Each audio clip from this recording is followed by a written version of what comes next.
오늘의 주요 뉴스입니다. 정의선 현대차그룹 회장과 도요타 아키오 도요타 자동차그룹 회장이 미래 모빌리티 시대를 함께 열기 위해 손을 잡았습니다. 어제 열린 레이싱 페스티벌에서 만난 양사 수장은 로보틱스에 이어 수소 모빌리티에서도 협력을 강화해 나갈 것으로 관측됩니다. 이재용 삼성전자 회장이 취임 2년이 지났지만 여전히 사법 리스크에 발이 묶여 있는 모습입니다. 정재계에선 재판 장기화로 인해 이 회장의 경영 행보에 제약이 따른다며 재판을 서둘러 줄 것을 촉구하고 나섰습니다. 우리금융그룹이 올해 연간 실적 3조 원대 달성을 눈앞에 뒀습니다. 금융권에서는 우리금융의 비은행 강화 행보에 주목하며 긍정적 결과를 내놓고 있는데 순이자 마진과 보통주 자본 비율 관리가 그 어느 때보다 중요하다는 전망이 나옵니다. 금리 인하기에 접어들면서 보험사들의 건전성 우려가 커지고 있습니다. 금리가 떨어지면 보험사가 향후 지급해야 하는 보험금 부담이 커지기 때문인데 보험사들이 보험 부채 관리를 위해 공동제 보험 활용을 늘리고 있다는 분석이 나옵니다.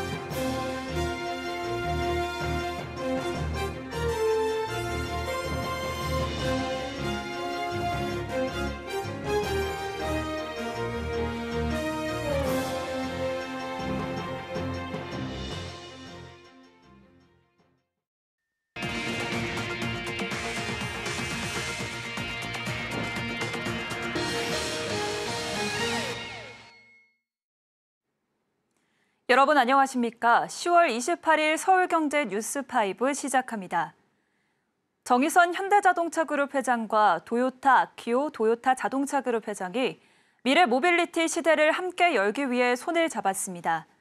어제 열린 현대엔 도요타 가주레이싱 페스티벌에서 만난 양사 수장은 로보틱스에 이어 수소 모빌리티에서도 협력을 강화해 나갈 것으로 관측되는데요.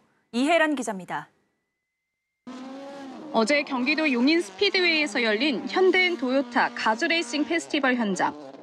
도요타 경주용차인 야리스 RWC가 굉음을 내며 서킷 위를 질주합니다.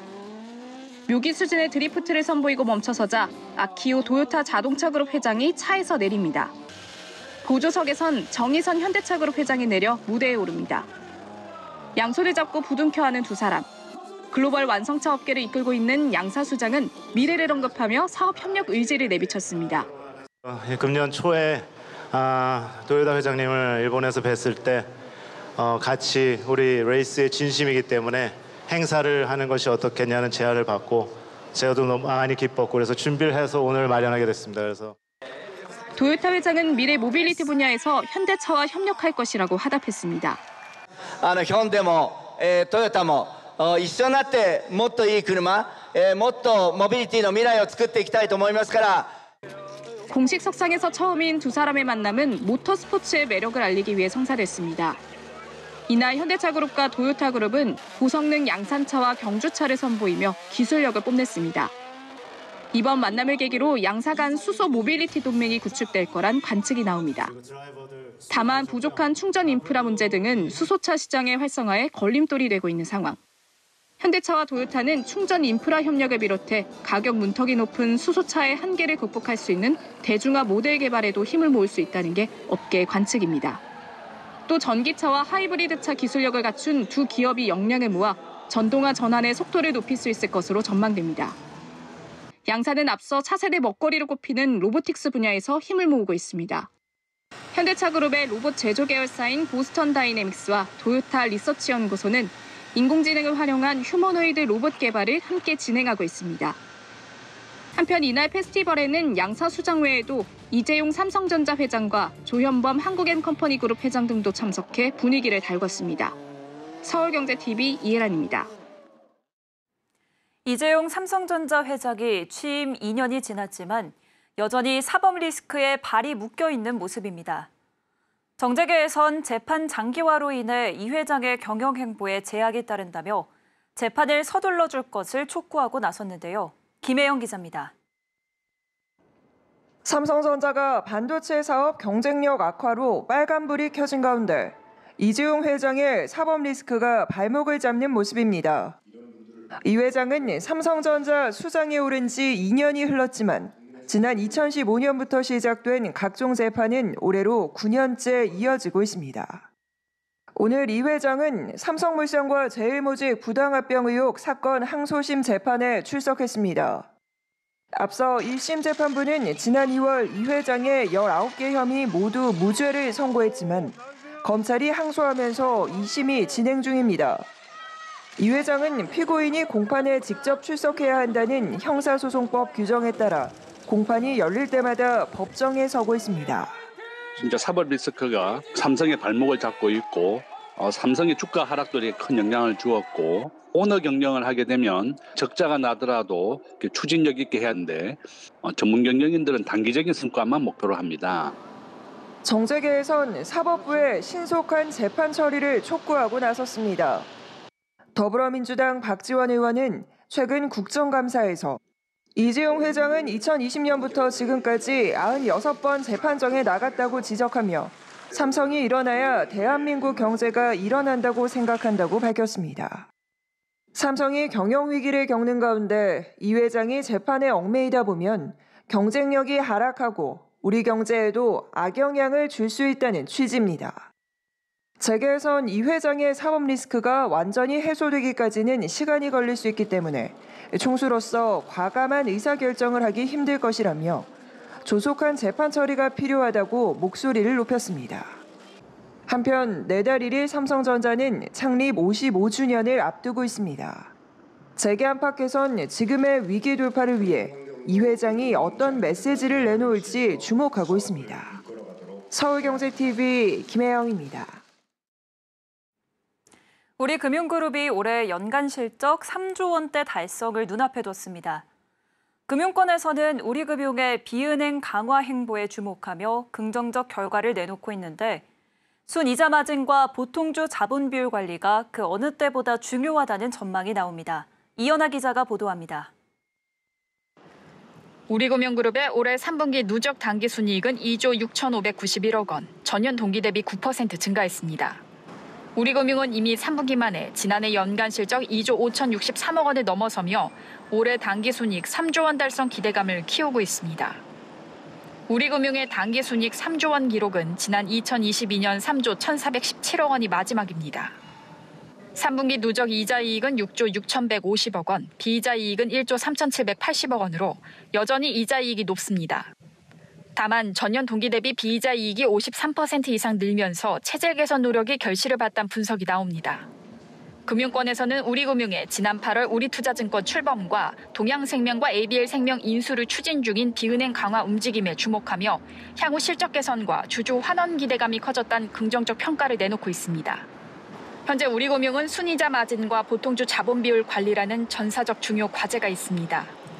우리금융의 실적의 핵심 역할을 담당하는 우리은행의 순이자 마진은 하락세인데 올해 1분기 1.50%에서 2분기 1.47%, 3분기 1.40% 수준입니다. 우리금융은 내년 순이자 마진을 1.3% 후반대까지 제시했습니다. 이에 따라 4분기부터 순이자 마진 하락 방어를 위해 핵심 예금 유치 등을 집중한다는 계획입니다. 여기에 주주 환원 정책 핵심인 보통주 자본 비율을 현 12%에서 연말까지 12.2%로 올리고 내년 말 12.5%를 달성한다는 목표입니다. 서울경제TV 이연아입니다. 금리 인하기에 접어들면서 보험사들의 건전성 우려가 커지고 있습니다.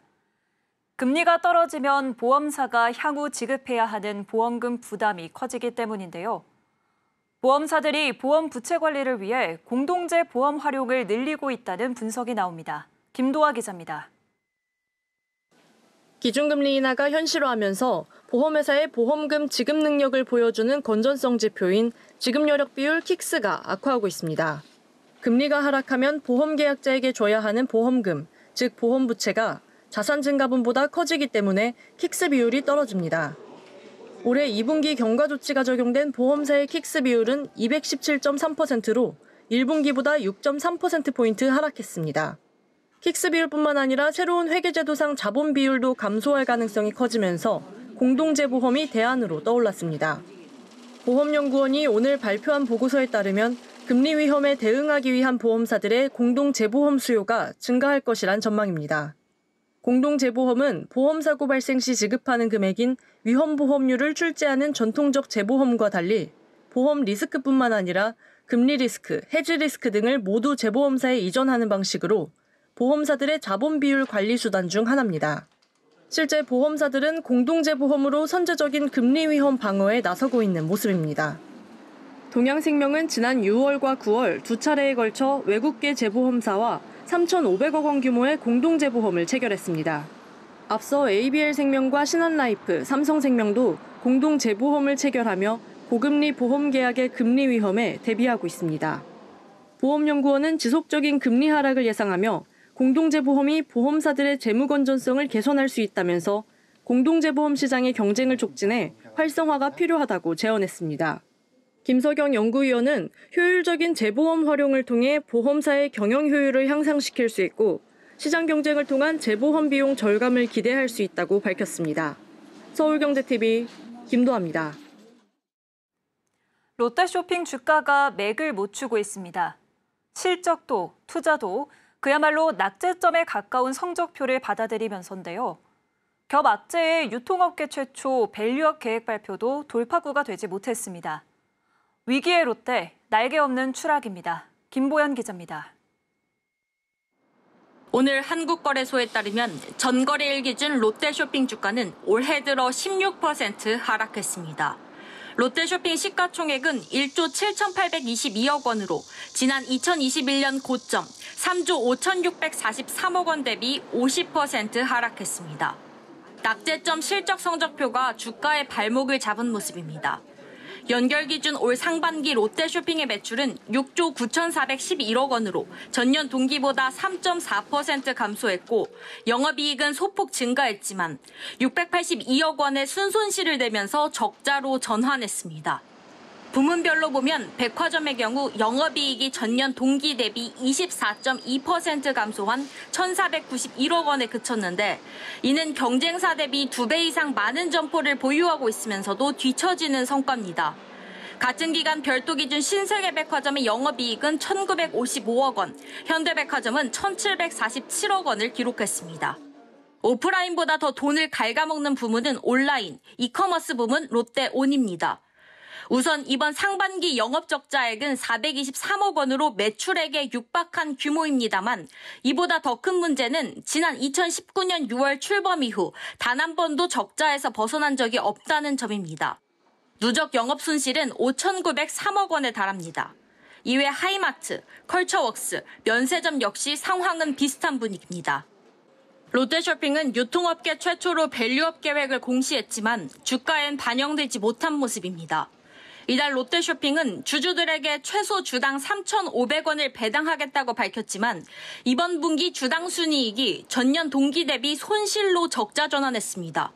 주당 순이익은 기업의 당기 순이익을 발행 주식수로 나눠 주당 발생이익을 산정하는 주가평가의 기본적 지표인데 높을수록 배당 여력이 높다는 것을 뜻합니다. 새로운 성장 동력 창출을 위해 대규모 자금을 앞세워 M&A를 진행했지만 투자 성적 역시 낙제점입니다. 롯데쇼핑은 한샘, 무인양품, 중고나라 등 신사업 확장에 나섰지만 영업이익이 감소하고 있고 시장 점유율도 곤두박질 치고 있는 상황이라 기대했던 효과를 얻지 못하고 있습니다. 앞서 3천억 원을 들여 투자한 한샘은 계속되는 영업이익 감소로 인수 당시 대비 주가가 77% 폭락한 데다 업계 1위 자리마저 현대 리바트에 내줬습니다. 본업에 투자해야 할 재원을 분산시키면서 회사 재무 건전성을 악화시켰다는 비판을 받는 이유입니다. 올 상반기 연결 기준 롯데쇼핑의 유동부채는 11조 384억 원으로 유동자산의 2배를 넘겼습니다. 1년 안에 갚아야 할 빚이 현금화할 수 있는 자산보다 2배 이상 많다는 의미입니다. 회사가 위기에 닥쳤을 때 대처할 수 있는 현금성 자산은 1조 2,087억 원으로 지난해 말보다 24.4% 급감했습니다. 주가 순자산 비율은 기업 청산 가치에 한참 못 미치는 0.19배까지 떨어졌습니다. 서울경제TV 김보연입니다. 국내 제과업계가 해외 시장으로 사업을 확장하고 있습니다.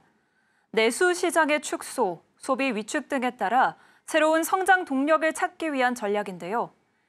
특히 시장 경쟁력이 높은 곳으로 꼽히는 중국, 인도, 미국 등 시장에 주력하고 있습니다.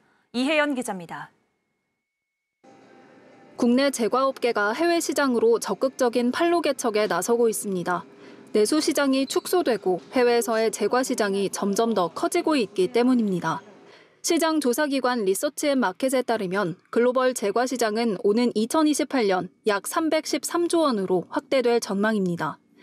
지난 2022년 약 253조 원을 기록한 것과 비교하면 24%가량 성장하는 겁니다. 제과업계 빅3로 불리는 롯데웰푸드와 오리온, 크라운 혜태 등은 해외 매출 비중을 더욱 늘려나간다는 계획. 롯데웰푸드는 지난해 기록한 해외 매출 비중 24.5%에서 향후 35% 이상으로 확대하고 수익성을 높일 예정입니다. 이를 위한 방안 중 하나로 대표 제품인 초콜릿 막대과자 빼빼로를 앞세웠습니다. 올해 상반기 빼빼로 수출액은 약 325억 원으로 전년 동기 대비 30%가량 오르면서 처음으로 수출액이 국내 매출액 315억 원을 뛰어넘었습니다. 롯데웰푸드는 2035년까지 빼빼로를 글로벌 톱10 브랜드로 키우고 매출 1조 원의 글로벌 메가 브랜드로 육성한다는 계획입니다. 뉴욕 타임스퀘어에 뉴진스가 한국의 대표적인 기념일 문화인 빼빼로데이를 소개하는 5개 광고를 선보이는 등 다양한 마케팅을 통해 한국의 대표 과자 브랜드인 빼빼로를 육성했습니다. 오리온은 중국을 넘어 인도, 미국 등 새로운 시장에 힘을 쏟고 있습니다. 올해 상반기 중국 매출은 6,022억 원에 달하는 등 중국 시장을 기반으로 성장을 이어온 오리온은 지난 7월 추가로 200억 원을 들여 현지 생산 공장을 증설했습니다. 탄탄한 내수를 기반으로 안정적인 성장을 이뤄온 크라운 혜태는 지난해 약 7%의 해외 매출 비중을 기록해 제과 빅3 중 가장 낮은 상황. 지난 4월 충남 아산에 새로운 스낵 공장을 완공하고 주요 제품의 물류 경쟁력을 키워 중국과 동남아 시장 등 해외 수출에 주력하겠다는 전략입니다. 세계 시장에서 인기를 끌고 있는 K푸드 바람을 타고 제과업체들의 글로벌 시장 확대 전략이 성공할지 기대가 모이고 있습니다. 서울경제TV 이혜연입니다. 현대로템이 3분기 역대급 분기 실적을 거뒀습니다. 폴란드 K2 전차 수출이 호실적을 이끌었고 철도 사업에서도 견조한 수익을 이어가고 있는데요. 폴란드 추가 계약 등에 힘입어 4분기 실적에 대한 기대감도 높아지고 있습니다. 김효진 기자입니다. 현대로템이 창사 이래 분기 최고 실적을 달성했습니다. 현대로템의 3분기 영업이익은 1,374억 원, 작년 3분기보다 234% 뛰었습니다. 지난 1977년 창사 이래 분기 기준 역대 최대 실적입니다. 매출은 1조 935억 원으로 작년 3분기보다 18% 증가했습니다. 올 들어 3분기까지 누적 수주 금액은 총 4조 1,318억 원, 수주 잔고는 18조 9,933억 원에 이릅니다.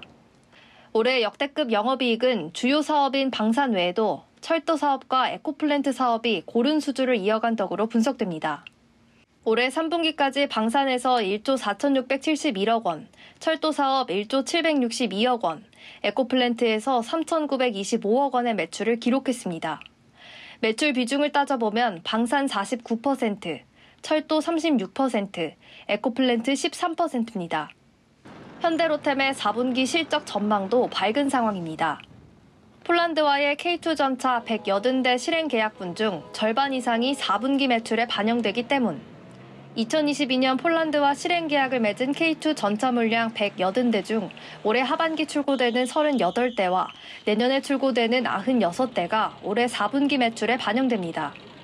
폴란드양 K2 전차에 대한 추가 실행 계약도 현재 논의 중으로 11월 중 실행 계약이 체결될 것으로 알려졌습니다. 앞서 지난 25일 안제이 두다 폴란드 대통령은 방한 기간 중 경남 창원의 현대로템 사업장을 찾아 K2 전차 생산 현장을 둘러보고 양국 방산 협력을 강화하기로 해 4분기 중 추가 수주 소식이 기대되고 있습니다. 서울경제TV 김유진입니다. 아파트 층간소음이 사회 문제로 확산하고 있는 가운데 건설사들이 혁신 기술 개발에 나서고 있습니다. 소음을 줄이는 바닥재 개발뿐만 아니라 천장에도 신기술을 적용하는 등 높아진 소비자 눈높이를 맞추기 위해 발빠르게 움직이고 있습니다. 이지영 기자입니다. 아파트 층간소음 문제가 사회 문제로 떠오르면서 건설사들이 층간소음 기술 개발에 나서고 있습니다. 기술 개발에 가장 적극적인 DLENC는 최근 층간소음 1등급 바닥 구조를 개발해 LH 품질시험 인정센터로부터 바닥 충격음 성능평가 1등급 인정서를 취득했습니다. 1등급은 중량 충격음과 경량 충격음 모두 아래층에 전달되는 소음이 37dB 이하일 때 받을 수 있습니다. DLENC는 기존 가정용 에어컨 소음 수준인 38에서 40dB 소음 차단 성능에서 도서관의 소음 수준인 35dB로 낮췄습니다. DLENC의 이번 기술은 즉시 상용화가 가능하다는 면에서 주목됩니다. 기존 층간소음 1등급 바닥 구조의 경우 복잡한 시공 방식과 높은 원가로 인해 상용화에 어려움이 좀 있었습니다. 저희는 소음을 잡아주는 고성능 완충제를 좀 단순한 구조로 구성해서 시공 과정을 간단하게 줄이고 적정한 원가를 확보해 상용화에 성공했습니다. 현대엔지니어링과 우미건설도 층간소음을 줄이기 위한 기술 개발에 속도를 내고 있습니다. 현대엔지니어링은 건설업계 최초로 천장형 차음 구조를 개발했습니다. 위층의 바닥 하부와 천장 마감 사이에 메타물질 방음 소재를 시공해 기존 대비 중량 충격음을 4dB 더 차단할 수 있습니다. 중견건설사 우미건설도 두산건설 유진기업과 함께 고점탄성 모르타르를 사용한 바닥 구조를 개발했습니다.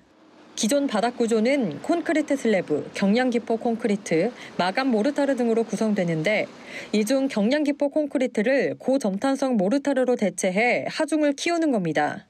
이를 통해 바닥 충격음을 8에서 10dB 이상 줄일 걸로 우미건설은 보고 있습니다. 서울경제TV 이지영입니다.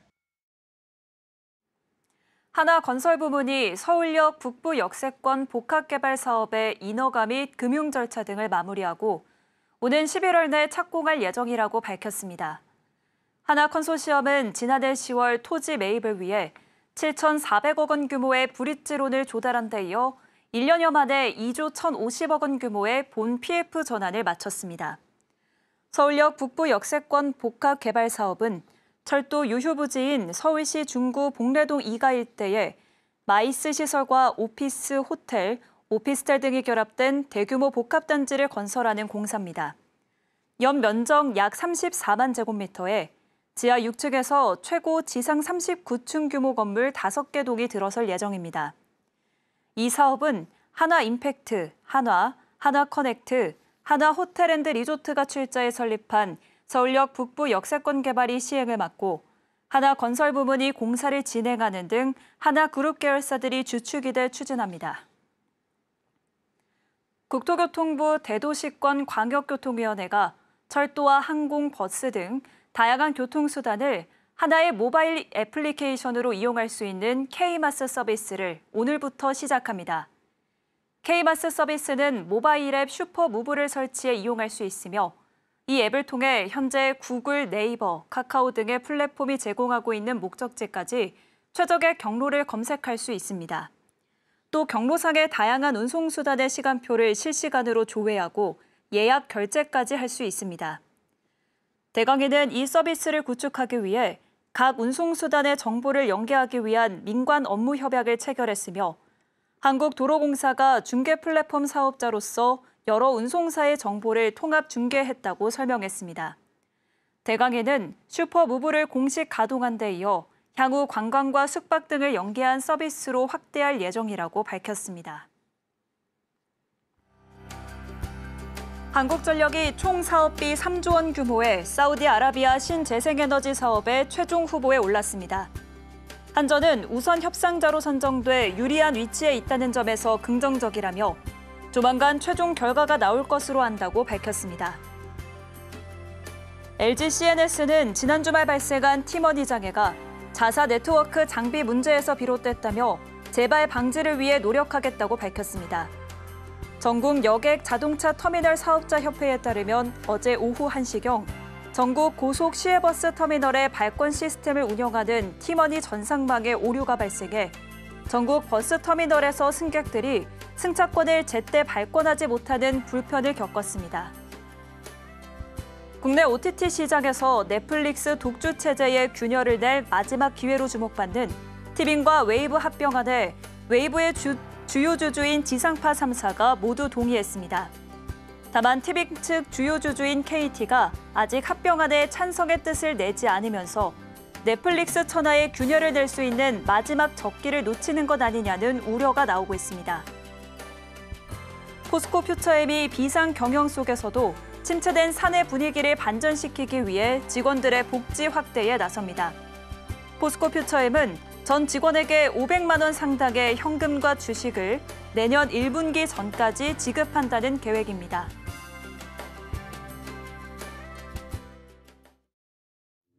이상으로 서울경제 뉴스5 마칩니다. 함께해 주신 여러분 고맙습니다.